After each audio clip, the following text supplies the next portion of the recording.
So hello दोस्तों, आज हम इस वीडियो में बात करेंगे कि आप एस्ट्रोलॉजी की हेल्प से कैसे अपनी कुंडली खुद ब खुद ही देख सकते हैं एस्ट्रोलॉजर की हेल्प के बिना। अगर आप इस वीडियो को देखते हैं अंत तक तो मैं गारंटी से एक बात आपको कह सकता हूँ कि आप इस वीडियो के अंत में किसी भी कुंडली को आसानी से देख सकते हैं और किसी का भी फ्यूचर प्रेडिक्ट कर सकते हैं। तो इस वीडियो में आपको बहुत ज़्यादा उलझाऊंगा नहीं, मैं आपको बहुत ही बेसिक सी चीज़ें बताऊंगा जिसकी हेल्प से एटलीस्ट आप अपनी कुंडली बेसिक देखना शुरू कर देंगे। तो स्टार्ट करते हैं। तो इन वीडियोस में पहले मैं आपको सबसे पहले बेसिक बताऊंगा, जैसे कि एस्ट्रोलॉजी कुंडली होती क्या है और आपको कौन सी कुंडली देखनी है। जैसे लगन कुंडली होती है, चंद्र कुंडली होती है, शुक्र कुंडली होती है। तो सबसे पहले आपको देखनी होती है लगन कुंडली ही देखनी होती है, क्योंकि ज़्यादातर जो मेरे अकॉर्डिंग जो ज़्यादातर चीज़ें होती हैं वो लगन कुंडली में ही होती हैं। तो सबसे पहले बेसिक सी बात करते हैं। जैसे लगन कुंडली में 12 हाउस होते हैं, ठीक है। तो सबसे पहले देखिए, जैसे कि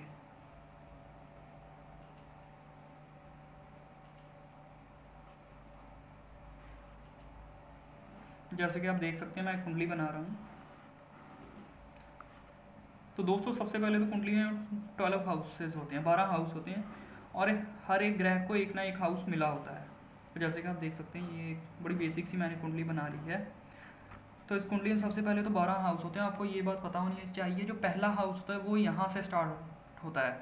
ये पहला हाउस होता है, दूसरा, ये तीसरा, ये चौथा, पाँचवा, छठा, सातवां, ये आठवां, नौवां, 10वां, 11वां और 12वां घर। जैसे कि ये first house, second house, third house, fourth house, fifth house, six, seventh, eighth, ninth, tenth, 11th, 12th।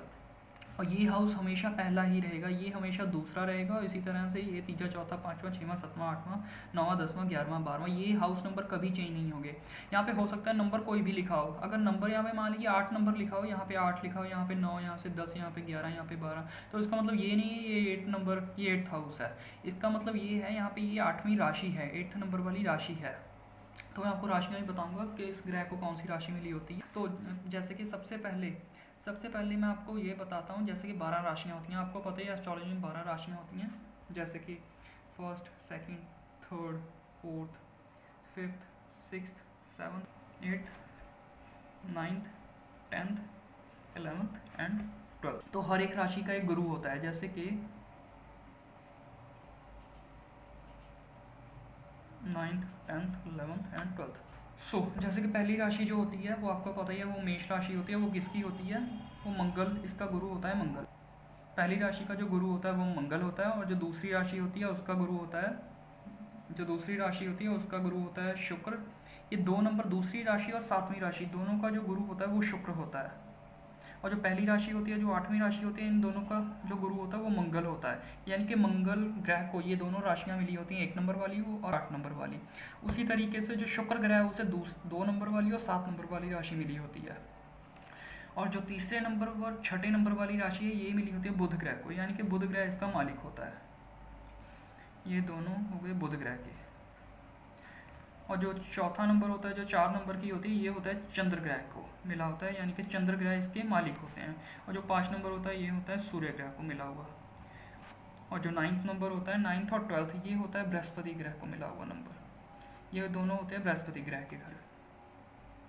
और बची कौन कौन सी बची? 10 नंबर और 11 नंबर वाली राशि। ये जो 10 नंबर और 11 नंबर वाली राशि होती है, ये दोनों की दोनों होती हैं शनिदेव की, और राहु और केतु की कोई राशि नहीं होती।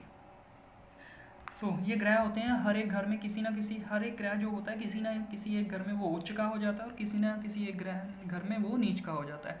और ये वाली बात मैं आपको वीडियो के अंत में बताऊंगा या फिर बाद में आपको ये बात बताऊंगा, क्योंकि अगर मैं सब सारी की सारी चीज़ें आपको एकदम बता दूंगा तो आप बहुत ज़्यादा कन्फ्यूज़ हो जाएंगे, और मैं ये नहीं चाहता कि आप कन्फ्यूज़ हो जाएँ और सीखना छोड़ ही दें। तो इस वजह से मैं आपको धीरे धीरे सब कुछ समझाऊंगा, ताकि जिसे एस्ट्रोलॉजी का यानी कि ज़ीरो नॉलेज भी है, वो भी बड़ी आसानी से इस वीडियो को समझ सकता है। तो अब यहाँ पे मैं आपको बताता हूँ आपको पहले ये कुंडली बनानी कैसी है। तो सबसे पहले आपको करना क्या है, आप किसी भी ऐप में जा सकते हैं। जैसे कि आजकल अगर मैं बात करूँ तो हर कोई क्या करता है, कोई भी एस्ट्रोलॉजर हो वो क्या करता है, वो सबसे पहले कोई भी कुंडली की एक ऐप खोलता है ऑनलाइन। आप प्ले स्टोर में, गूगल प्ले स्टोर या फिर किसी प्ले स्टोर में जाकर आप वो कोई भी ऐप डाउनलोड कर सकते हैं। जैसे बहुत सारी आजकल ऐप्स बनी हुई हैं, तो आप किसी भी ऐप को खोल सकते हैं और वहाँ पर जाकर अपनी डेट ऑफ बर्थ वगैरह निकालेंगे तो आपको लगन कुंडली एक मिल जाएगी। जैसे कि मैं आपको दिखा भी दूंगा, कोई भी लगन कुंडली आपको एक मिल जाएगी। तो उस लगन कुंडली को बनाने के बाद आपके पास पूरी की पूरी ये लगन कुंडली आ जाएगी।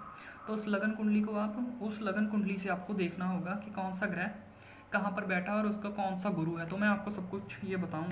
तो दोस्तों मैं आपको एक बार ये भी बता देता हूँ कि ये कौन सी राशि के पहले नंबर या दूसरे नंबर पे कौन सी राशि होती है, क्योंकि हो सकता है काफ़ी सारे लोगों को ना पता हो। तो ये मैं ये आपको यहाँ पे लिख भी देता हूँ। जो पहले नंबर की राशि होती है वो कौन सी राशि होती है, वो होती है मेष राशि। और जो दूसरे नंबर की राशि होती है वो होती है वृषभ राशि। और जो तीसरे नंबर पे राशि होती है वो आपको पता होगा, वो होती है मिथुन राशि। और जो चौथे नंबर पे होती है वो होती है कर्क राशि। पांचवें नंबर पे होती है सिंह राशि। छठे नंबर पे जो होती है वो होती है कन्या राशि। सातवें नंबर पे जो होती है वो होती है तुला राशि। और जो आठवें नंबर पे होती है वृश्चिक राशि। 9 नंबर पे होती है धनु राशि। 10 नंबर पे होती है मकर राशि। 11 नंबर पे होती है कुंभ राशि। और जो लास्ट वाली राशि होती है वो होती है, आपको पता ही होगा, वो होती है मीन राशि। आपको याद रखना कि पहले नंबर पे मेष राशि जो होती है, मेष राशि का जो मालिक होता है वो होता है मंगल। वृषभ राशि का मालिक शुक्र होता है। मिथुन राशि के जो गुरु होते हैं या मालिक होते हैं वो होते हैं बुध। और कर्क राशि के मालिक होते हैं चंद्र ग्रह।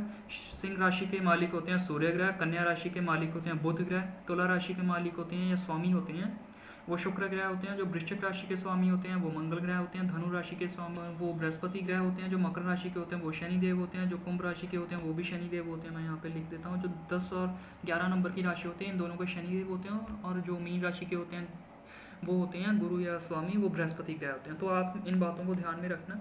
तो मैं आपको एक बार फिर से एक रिकॉल कर देता हूँ कि इस वीडियो में मैंने आपको क्या क्या बताया, क्योंकि हो सकता है काफ़ी सारे लोग भूल गए हैं, तो मैं बताना इसे ज़रूरी समझूंगा।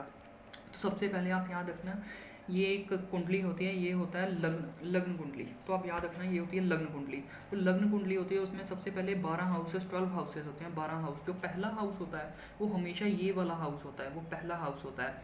यहाँ से स्टार्ट होगा ये पहला हाउस, दूसरा हाउस, तीसरा, ये चौथा, पाँचवां, छठा, सातवां, आठवां, नौवां, 10वां, 11वां और ये होता है 12वां हाउस। तो यहाँ पे नंबर कोई भी लिखे हो सकते हैं। तो नंबर का मतलब ये नहीं है वो 8 नंबर हाउस हो गया या 9 नंबर हाउस हो गया।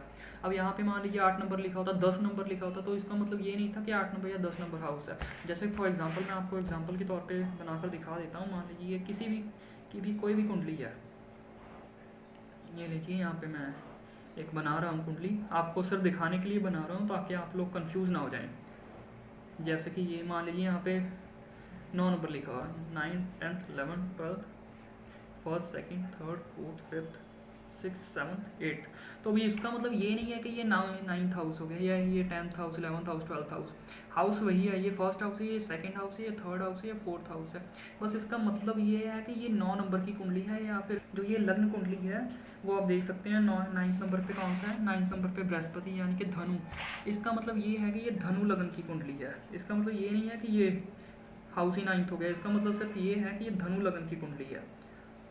ये मैं आपको बताऊंगा कि कैसे लगन देख होते हैं, कि कौन से लगन की कुंडली है। बस आप इस बात का ध्यान रखना कि यहाँ पर जो भी नंबर लिखा हुआ है इसका मतलब वो वाली राशि है और वो वाली राशि का ही ये लगन कुंडली है।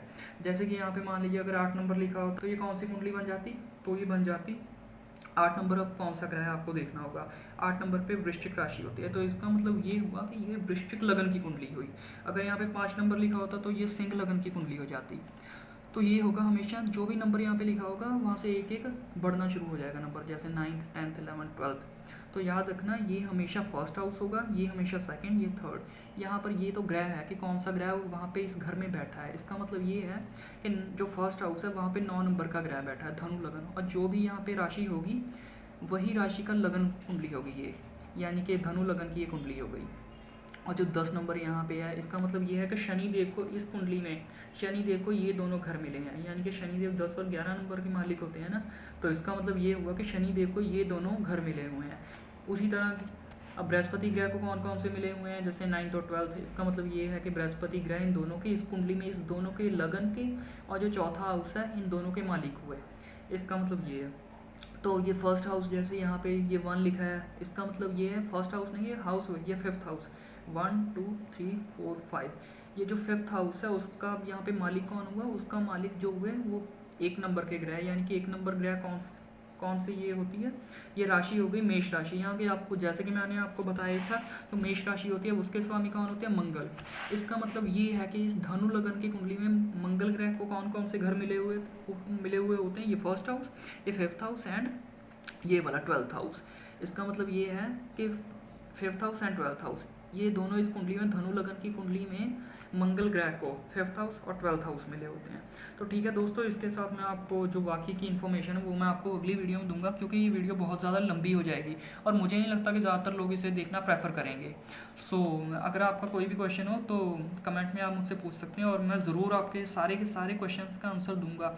ये बहुत ज़्यादा आपका डिटेल नहीं है। आगे आने वाली वीडियोस अगर आप ध्यान से देखते हो तो मैं 100% गारंटी से कह सकता हूँ कि आप बहुत ही अच्छे एक एस्ट्रोलॉजर बन जाएंगे और आपको ज़िंदगी में किसी भी दूसरे एस्ट्रोलॉजर की ज़रूरत नहीं पड़ेगी। आप अपना जो भविष्य है या भूतकाल है वो आप अपना फ्यूचर वगैरह खुद ही प्रेडिक्ट कर सकते हैं। आप अपनी खुद की जन्म कुंडली देख सकते हो, ये मैं दावे के साथ आपको कह सकता हूँ।